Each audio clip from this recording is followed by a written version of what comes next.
Hi, I'm Giordano from Florentine Antique Restoration, and today I will walk you through a full restoration of this 1858 Langdorff Swiss music box. When we received this music box case, it was in pretty poor state of disrepair. As you can see from the pictures, it was missing some bits of wood, most of its brass inlays, and the finish was completely degraded. Also, it had deep scratches and gouges on the top and sides. The interior of the box was faded and worn, but most of the box's damage was on the top of the lid. That's where it was missing most of the central marquetry. In the very center there was still some of the original brass as well as bits of the old enamel. That was very useful as it would give us some guidelines as what it might have been there originally.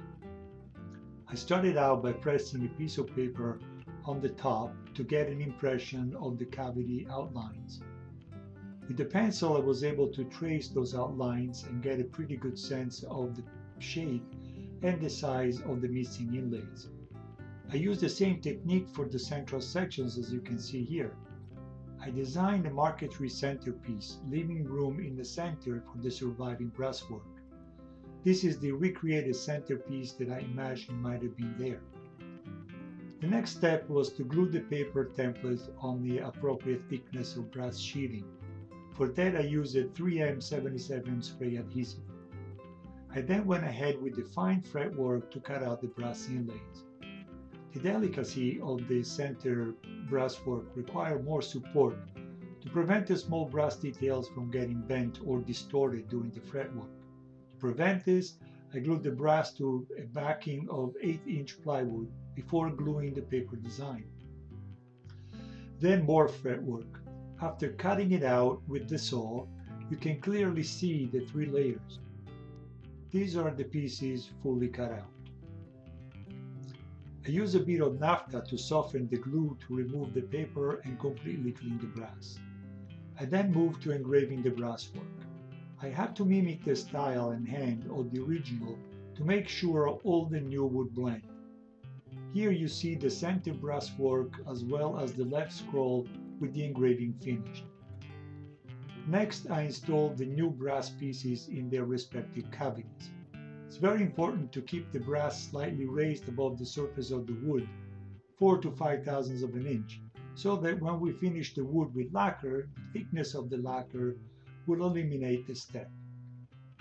In other words, the lacquer, wood, brass, and enamel all will be flash. These are the 2 pieces in place. Notice also the newly installed brass fillet that surround the central design. We also started filling in all the gouging in the wood. Time for the enamels to go in. The enamels are cold epoxy enamels, applied using bottles with fine needles applicators like you see in the picture.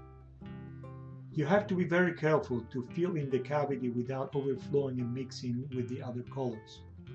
That means that you must fill the cavities only until they are level with the brass. During the curing process, the enamels will shrink slightly, however. From the pictures, you can actually see that the enamels are slightly lower in the brass. This is easily fixed by applying additional epoxy. While the epoxy was curing, we removed the damaged finish off the rest of the box, inside and out, sanded and stained the surface to prepare it for lacquering. After flattening the epoxy enamels with sandpaper, I applied several coats of black lacquer to all surfaces, coating the brass and enamels and filling the engravings.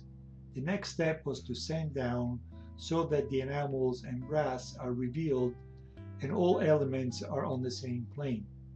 This part of the finished process is painstaking and involved rounds of sanding with increasingly finer grits of paper and polishing paste until the brass is highly polished. Sometimes this erodes some of the engraving details, so here I am actually chasing the engravings to bring them back to the original depth. This is a picture of the finished lid. After the black lacquer work is finished, I applied 6 coats of clear lacquer inside and out, coating the wood, enamel, and brass. The lacquer surface are then sanded with increasingly fine grits and then highly polished and buffed to a mirror-like finish. Here you can see the whole lid fully restored and ready for its installation on the box. Lastly, this is the box entirely restored. Thanks for watching. I hope you found this video restoration instructive.